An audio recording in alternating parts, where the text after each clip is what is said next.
Hi everyone, this is the last video in the section of Cultivating Communion with God, specifically focused on His Word. So far we've learned to pray the Psalms and the Lectio Divina. This month I'm introducing my favorite way to read the Bible, and that is something I call window and mirror. Some years ago I went to a missions conference, and that conference got me thinking a lot about the question, what is a disciple? And the simple conclusion that I came to was that a disciple is someone who continually seeks God and reflects Him in the world.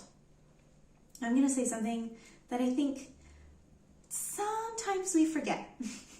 The Bible is not God. Knowledge of the Bible, just for knowledge of the Bible, is not the ultimate goal of the Christian. That being said, the Bible is extremely important in the life of a Christian. Why? Because it is the clearest window we have through which we see God. And so this method of reading the Bible sees it as exactly that. It's a window that we look through to see God better and understand Him better. And then in turn, and equally as important, become more like Him. And so it starts, the first step is always after you read a passage. It can be a paragraph, half a chapter, is to ask the question, what does this passage show me about who God is? And this is assuming a couple things. First of all, it's assuming that the Bible is divinely inspired, and so ultimately God is the author of it, and that Jesus is God. So we ask that question whether it's Jesus in the passage or whether it's even talking about like interpersonal relationships, because if God thought it was important to put that in there, then what is it that it shows us about Him? We want to see His character. And some questions to help you in this first step to pull more out about God are, for example, how does God relate to the people in this passage? What does He say, obviously? What does He do? What pleases Him or makes Him angry? And after kind of a picture comes up through those questions, then the second half of the step is always a prayer of praise to God for who He is. The second step is the step of the mirror. We ask ourselves, what needs to change in me to more reflect God or obey Him better?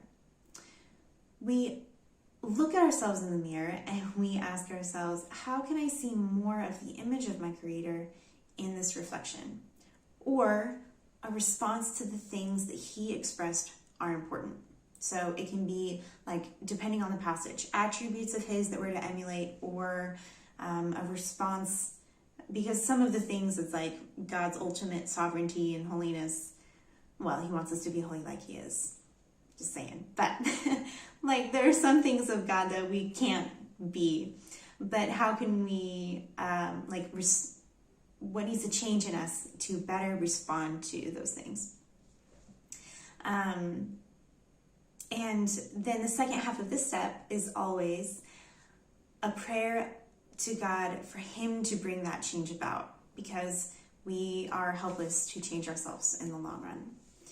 The third step is, after thinking and meditating, to make a commitment of one thing that you'll do that week to, like, in response to what you've learned. And make your commitment something quantifiable, something practical. So instead of, for example, saying, this week I'll be more grateful, say, for example, this week I will tell 3 people why I'm grateful to God for them. Or this week I will share with a friend who doesn't know Jesus something that He's done in my life for which I am grateful. And the second half of this step is a prayer for help to remember and the boldness to complete that action. So let's review. This method of reading is made of 3 steps, and each step is made of a question and a prayer. First, what do we learn about who God is? And a prayer of praise to Him for it. Second, what needs to change in me to better reflect God or obey Him? And a prayer for change. Third step, what's something actionable that I can do in response, and a prayer of God to help you remember and do it. And that's all.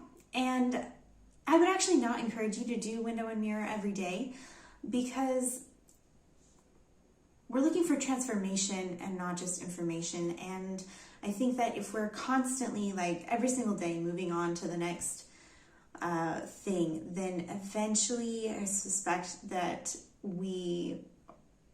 I've never tried to do the window and mirror consistently every day.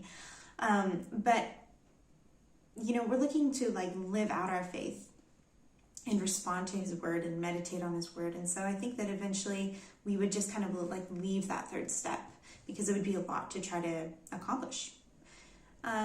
If you are already like super holy, or you have a lot of free time, then go ahead and give it a shot. But my suggestion is to do the window and mirror and then wait a few days and kind of sit in that theme and do other things related, like find related passages. You can do a Lectio Divina on one of the verses from that passage. You can pray some Psalms and do like concrete steps in response to what you've learned. And the things that we learn about God through his word in each passage are beautiful things, so we can spend some time meditating on those things. And yeah, like God wants us to know him, and he wants us to be like him.